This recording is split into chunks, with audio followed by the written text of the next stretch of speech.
ನಮಸ್ಕಾರ ರಿವ್ಯೂ ಚಾನೆಲ್ಗೆ ಸ್ವಾಗತ. ನಾನು ಸೌಖ್ಯ ಗಾಂವ್ಕರ್. 24ರ ಚುನಾವಣೆಯ ಫಲಿತಾಂಶ ಏನಾಗುತ್ತೆ ಅನ್ನೋದ್ರ ಬಗ್ಗೆ ಹಲವು ಪ್ರತಿಷ್ಠಿತ ನ್ಯಾಷನಲ್ ಸರ್ವೆ ರಿಪೋರ್ಟ್ಗಳನ್ನು ನೋಡ್ತಾ ಇದ್ದೀವಿ.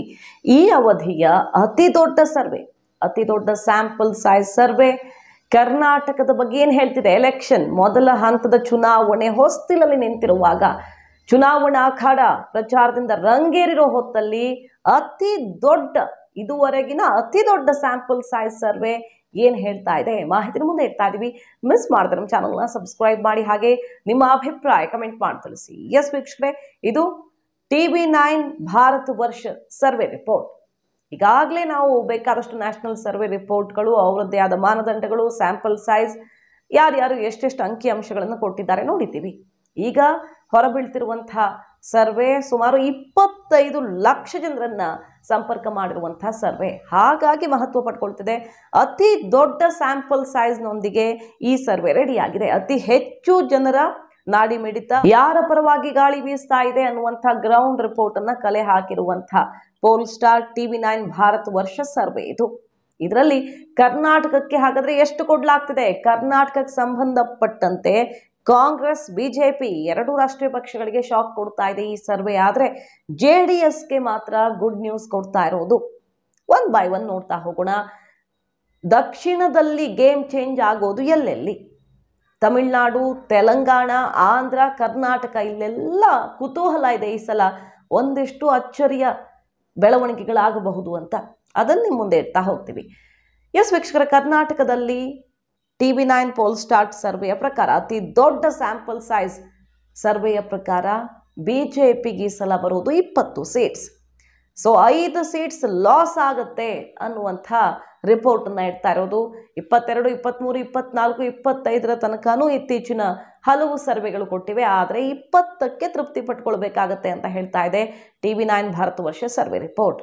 ಇನ್ನು JDSಗೆ, NDA ಭಾಗವಾಗಿರುವ ಬಿಜೆಪಿಯ ಮೈತ್ರಿ ಪಕ್ಷವಾಗಿರುವ JDSಗೆ ಗುಡ್ ನ್ಯೂಸ್ ಕೊಡ್ತಾ ಇದ್ದು, 3 ಕ್ಷೇತ್ರದಲ್ಲಿ ಸ್ಪರ್ಧೆ ಮಾಡಿದೆ JDS. 3ಕ್ಕೆ 3 ಹಾಸನ, ಮಂಡ್ಯ, ಕೋಲಾರ 3ಕ್ಕೆ 3 ಗೆದ್ದುಕೊಳ್ಳುತ್ತೆ ಅಂತ ಹೇಳ್ತಾ ಇರೋದು. ಸೊ ದಳಪತಿಗಳಿಗೆ ಬಹಳ ಒಳ್ಳೆಯ ಸುದ್ದಿ ಬರ್ತಾ ಇದೆ. 23 NDAಗೆ ಕರ್ನಾಟಕದಲ್ಲಿ 23 ಸೀಟ್ಸ್ ಬರುತ್ತೆ ಅಂತ. ಉಳಿದಿರುವಂಥ 5 ಸೀಟ್ಸ್ ಅನ್ನ ಕಾಂಗ್ರೆಸ್ ಗೆಲ್ಲಲಿದೆ ಅಂತ ಹೇಳ್ತಾ ಇದೆ. ಸೊ ಕಾಂಗ್ರೆಸ್ ಏನು 20ರ ಗಡಿ ತಲುಪುವಂಥ ನಿರೀಕ್ಷೆಯಲ್ಲಿದೆ. ಕಾಂಗ್ರೆಸ್ಗೆ ಈ ಸರ್ವೆಯು ಶಾಕ್ ಕೊಡ್ತಾ ಇದೆ.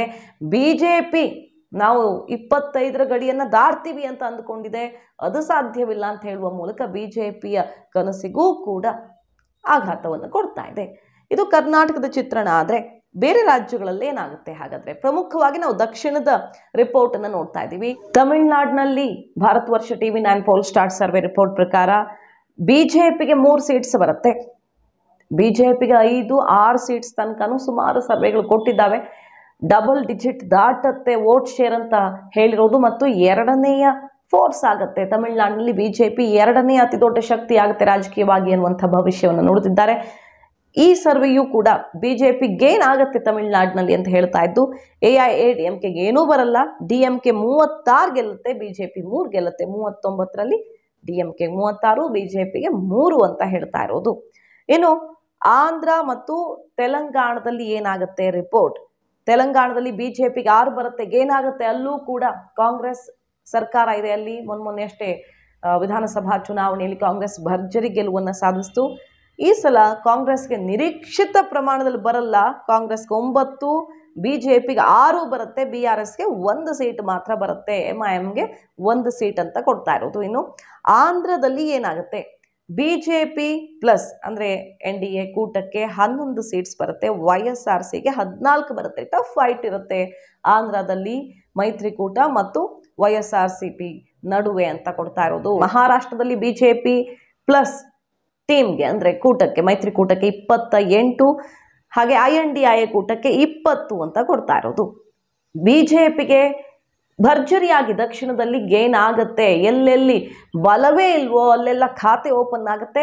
ಕರ್ನಾಟಕದಲ್ಲಿ ಲಾಸ್ ಆದರೂ ಕೂಡ ಆಧಾರವೇ ಕುಸಿಯುವಂಥ ಪರಿಸ್ಥಿತಿ ಏನು ಬರಲ್ಲ, ಮೈತ್ರಿಯ ಜೊತೆಗೆ ಸಾಧನೆ ಮಾಡುತ್ತೆ ಅಂತ ಕೊಡ್ತಾ ಇರೋದು. ಈ ಬಿಗ್ಗೆಸ್ಟ್ ಸ್ಯಾಂಪಲ್ ಸೈಜ್ 24ರ ಲೋಕಸಭಾ ಚುನಾವಣೆಗೆ ಸಂಬಂಧಪಟ್ಟಂತೆ ಇಷ್ಟು ದೊಡ್ಡ ಸ್ಯಾಂಪಲ್ ಸೈಜ್ ಸರ್ವೆಯನ್ನು ನಾವು ನೋಡಿಲ್ಲ. ಸಾಮಾನ್ಯವಾಗಿ 5, 6, 8, 10 ಲಕ್ಷದ ತನಕ ಇರಬಹುದು. ಆದರೆ 25 ಲಕ್ಷ ಜನರ ಅಭಿಪ್ರಾಯ ಸಂಗ್ರಹದ ಮೂಲಕ ನಡೆದಿರೋ ಸರ್ವೆ ಆಗಿರೋದ್ರಿಂದ ಮಹತ್ವ ಪಡ್ಕೊಳ್ತಾ ಇದೆ. ಮಾಹಿತಿ ನಿಮ್ಗೆ ಇಷ್ಟ ಆಗಿದ್ರೆ ಮಿಸ್ ಮಾಡಿದ್ರೆ ನಮ್ಮ ಚಾನಲ್ನ ಸಬ್ಸ್ಕ್ರೈಬ್ ಮಾಡಿ, ಹಾಗೆ ನಿಮ್ಮ ಅಭಿಪ್ರಾಯ ಕಮೆಂಟ್ ಮಾಡಿ ತಿಳಿಸಿ. Thank you.